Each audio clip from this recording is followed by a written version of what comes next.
بسم اللہ الرحمن الرحیم اللهم صل على سيدنا ومولانا محمد افضل صلواتك بعدد معلوماتك وبارك وسلم وصل عليه.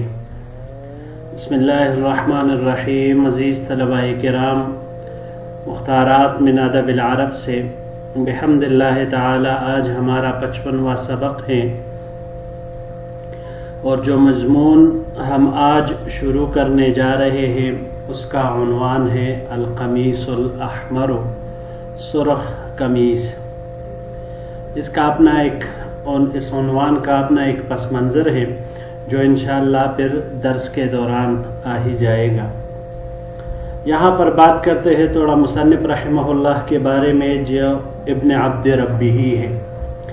پورا نام ان کا ابو عمر احمد ابن محمد ابن عبد ربہ ہے. ان کی پیدائش 246 ہجری میں ہے، اور نسب کے اعتبار سے ان کا خاندان اموی خاندان سے ملتا ہے. اپنے دور کے کبار کاتبین اندلس اور عرب کے مشہور مؤلفین میں ان کا شمار ہوتا ہے. ان کی کئی ساری تصانیف ہے، لیکن اس میں سب سے زیادہ جو مشہور ہوئی یا جس کو سب سے زیادہ شہرت ملی وہ العقد الفرید ہے، جس سے یہی ہمارا جو مضمون ہے القمیص الاحمر یہ اسی سے لیا گیا ہے، اسی سے ماخوذ ہے. اس کے علاوہ ایک اور الجلیلۃ الممتعہ، یہ بھی ان کی ایک مایہ ناز تصنیف ہے جس میں انہوں نے بہت سارے علوم کو جمع کیا ہے. ان کا انتقال 328 ہجری میں ہوا ہے. تو بڑھتے ہیں اپنے سبق کی طرف. بینما المنصور فی الطواف بالبیت لیلا اذ سمع قائلا. منصور یہ واقعہ جس کے متعلق ہے، اس کے بارے میں تھوڑا سا جاننا ضروری ہے تاکہ یہ واقعہ ہمارے سمجھ میں آ جائے اور یہ مضمون ہمارے سمجھ میں آ جائے. ان کا پورا نام ابو جعفر منصور عبداللہ ابن محمد ابن علی ابن عبداللہ ابن عباس رضی اللہ تعالی عنہما ہے، اور پیدائش ان کی ذی الحجہ 95 ہجری کی ہے. ان کی والدہ کا نام ام سلامہ تھا، جو کہ ایک بربریہ کنیز تھی، یعنی یہ ایک بربریہ کنیز کی بطن سے پیدا ہوئے تھے. انہوں نے شاہی آداب اور اچھی خاصی تعلیم حاصل کی تھی، جس کی وجہ سے پھر یہ اپنے بھائی کے ولی عہد بنے 137 ہجری میں.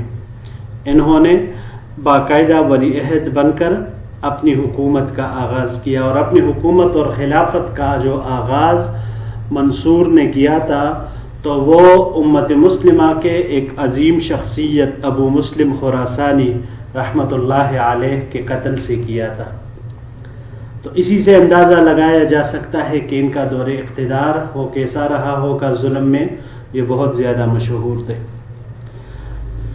ان کی امویوں سے دشمنی حد درجہ زیادہ تھی، لیکن اس کے باوجود بھی ان کے زمانہ خلافت میں عبد الرحمن ابن معاویہ ابن ہشام ابن عبد الملک ابن مروان اموی ان کو اندلس کا حاکم بنایا تھا. امارت ان کے حوالے کی تھی، اور انہوں نے منصور کے مرتے دم تک وہاں پر ایک مثالی حکومت قائم کر رکھی تھی.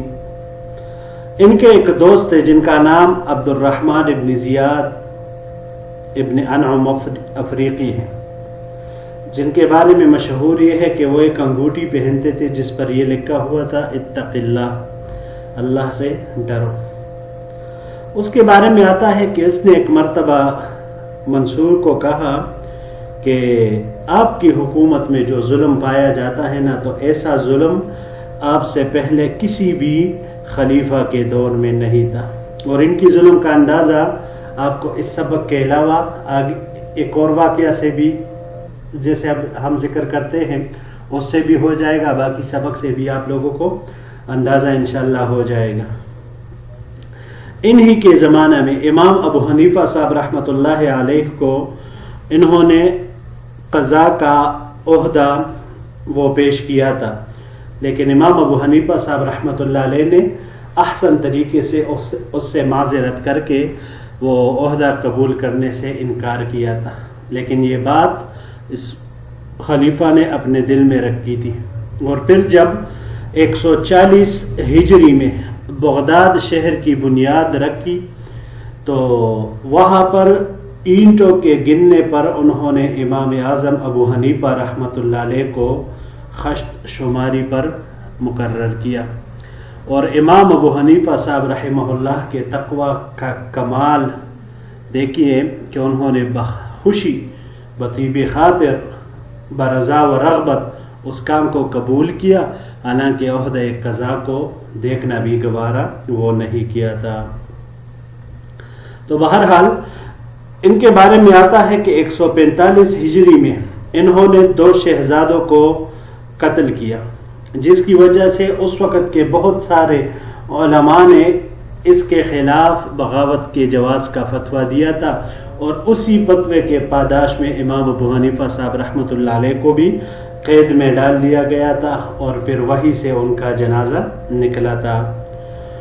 یہ جب 158 ہجری میں اس نے ارادہ کیا حج کے لیے کہ میں مکہ مکرمہ جا کر حج کروں، تو لوگ یہ سمجھ گئے کہ مکہ حج پر جانے کے علاوہ یہ وہاں کے جو بڑے بڑے علماء جیسے سفیان ثوری اور عباد بن کثیر رحمہم اللہ تھے، ان کو یہ قتل کرنا چاہتا تھا۔ تو حالانکہ یہ بات تھی بھی صحیح، کیونکہ یہ یہاں سے روانہ ہونے سے پہلے ہی ان کے گرفتار کرنے کا حکم وہ دے چکا تھا۔ تو اب یہ جیسے ہی یہ نکلا اپنے حج کے سفر پر، تو کسی مظلوم کی آہ وہ آسمانوں تک پہنچ چکی تھی، اور جی جون تک پہنچا ہی تھا کہ اپنی سواری سے گرا، اور اسی جگہ پر ہی اس کا انتقال ہو گیا، اور اسی جگہ پر ہی گمنامی کی حالت میں اس کو وہیں پر کہیں دفن کر دیا گیا۔ 158 ہجری میں پھر اس کی موت واقع ہوئی ہے۔ تو یہ یہاں پر اسی منصور کے متعلق ذکر کر رہے ہیں۔ بین والمنصور فی الطواف بالبیت لیلا اذ سمع قائلا یقول، ایک دفعہ خلیفہ منصور ایک رات بیت اللہ شریف کا طواف کرتے ہوئے انہوں نے ایک آدمی کو سنا کہ وہ کہہ رہے تھے، اللہم انی اشکو الیک ظہور البغی والفساد فی الارض وما یحول بین الحق واہلہ من الطمع، کہ اے اللہ میں آپ سے شکایت کرتا ہوں کہ زمین میں ظلم و فساد ظاہر ہو چکا ہے، اور میں آپ سے شکایت کرتا ہوں کہ حق اور اہل حق کے درمیان طمع حائل ہو گئی ہے۔ فجزع المنصور فجلس بناحیۃ من المسجد وارسل الی الرجل، تو منصور اس بات کو سن کر پریشان ہوا اور مسجد کے ایک کونے میں بیٹھ گیا، اور اپنے ایک قاصد کو اس آدمی کی طرف بھیج کر اس کو بلایا۔ فصلى ركعتين واستلم الركن واقبل مع الرسول فسلم عليه بالخلافه، تو اس آدمی نے 2 رکعت نماز پڑھی، حجر اسود کا بوسہ لیا، اور قاصد کے ساتھ خلیفہ کی خدمت میں حاضر ہو کر خلیفہ کو سلام کیا، خلافت والا سلام۔ خلافت والے سلام سے مراد یہ ہے کہ یہی مسنون سلام السلام علیکم ورحمۃ اللہ وبرکاتہ کہا جاتا تھا، اور پھر خلیفہ کو دعا دی جاتی تھی کہ اللہ آپ کی خلافت کو سالم رکھے، تو یہی خلافت والا سلام کہلاتا تھا۔ فقال المنصور، تو منصور نے کہا، ما الذی سمعتک تذکر من ظہور الفساد والبغی فی الارض، کہ زمین میں ظلم و فساد سے کون سی شے مراد ہے کہ جس کا تم ذکر کر رہے تھے، اور یہ بات میں نے آپ سے سنی۔ وَمَا الَّذِي يَحُولُ بَيْنَ الْحَقِّ وَأَهْلَهُ مِنَ الطَّمْعِ، اور جو حق اور اہل حق کے درمیان حائل ہو گئی ہے اس طمع سے کیا مراد ہے؟ فواللہ، یہ اگلے سلائیڈ کے ساتھ ہم جوڑیں گے، فواللہ لقد، اگلے سلائیڈ کو انشاءاللہ پھر اس کے ساتھ ملائیں گے۔ فجزع، جزع جزع، یہ باب سمع سے جزعا و جزوعا ڈرنے کے معنی میں آتا ہے، اور اسی طرح بے صبری کرنے کے معنی میں بھی آتا ہے، لیکن اگر یہ باب فتح سے استعمال ہو، یہی جزعا باب سمع سے جزعا آتا ہے زا کے حرکت کے ساتھ، اور باب فتح سے جزعا بسکون الزا پار کرنے کے معنی میں آتا ہے، اور اگر اس کو باب تفعیل سے لے تجزیعا تو پھر یہ تسلی دینے کے معنی میں آتا ہے۔ اس کے علاوہ جب ہم اس کو باب افعال سے لیں گے، اجزاعا مصدر اس کا آئے گا گھیرا ڈالنے کے معنی میں، اور باب افتعال سے اجتزاعا توڑنے کے معنی میں یہ آئے گا۔ بناحیت، ناحیہ یہ کونے کو، ایک طرف کو کہا جاتا ہے، ایک جانب کو، ایک جہت کو۔ ناحیات یا نواح اس کی جمع آتی ہے۔ واستلم، استلم سلمہ سے ہے، یہ باب استفعال سے یہاں پر استعمال ہوا ہے۔ استلامن، استلام الحجر کہا جاتا ہے حجر اسود کو چھونا، اس کو بوسہ دینا، اس معنی میں یہ استعمال ہوتا ہے۔ جی تو بڑھتے ہیں اپنے اگلے سلائیڈ کی طرف۔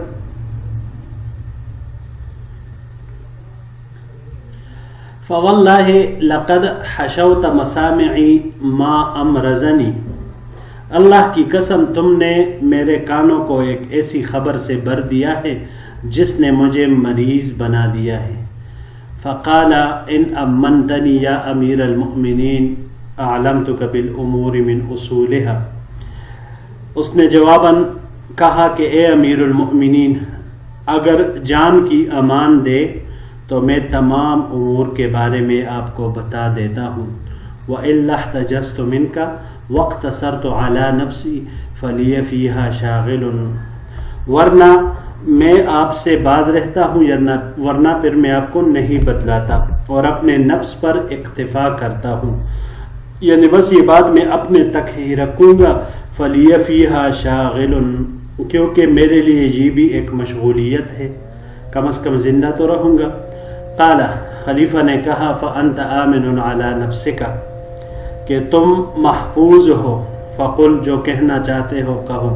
فقال، تو اس نے کہا، یا امیر المؤمنین، ان الذی دخلہ الطمع وحال بینہ وبین ما ظہر فی الارض من الفساد والبغی لانت، اس نے کہا، اے امیر المؤمنین، جس کے اندر طمع داخل ہو چکی ہے اور جو زمین میں حق اور ظلم و فساد کے ظاہر ہونے کے درمیان حائل ہو چکا ہے، وہ آپ ہی ہے۔ لأنت، وہ آپ ہی ہے۔ فقال، فکیف ذالک ویحک یدخلنی الطمع والصفراء والبیضاء فی قبضتی والحلو والحامض عندی، منصور نے حیرت زدہ ہو کر پوچھا کہ یہ کیسے؟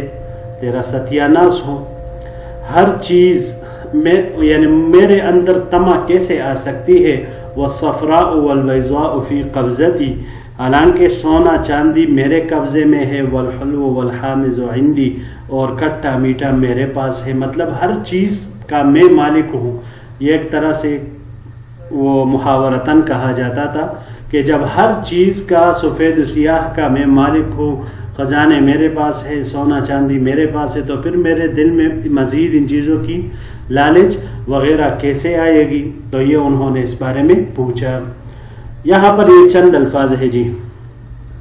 حشوتا پہلا حشو سے ہے، یہ باب نصر سے حشون مصدر اس کا آتا ہے برنے کے معنی میں، اور اگر اس کو باب افتعال سے لیا جائے احتشاءً آسودہ ہونے کے معنی میں یہ آتا ہے۔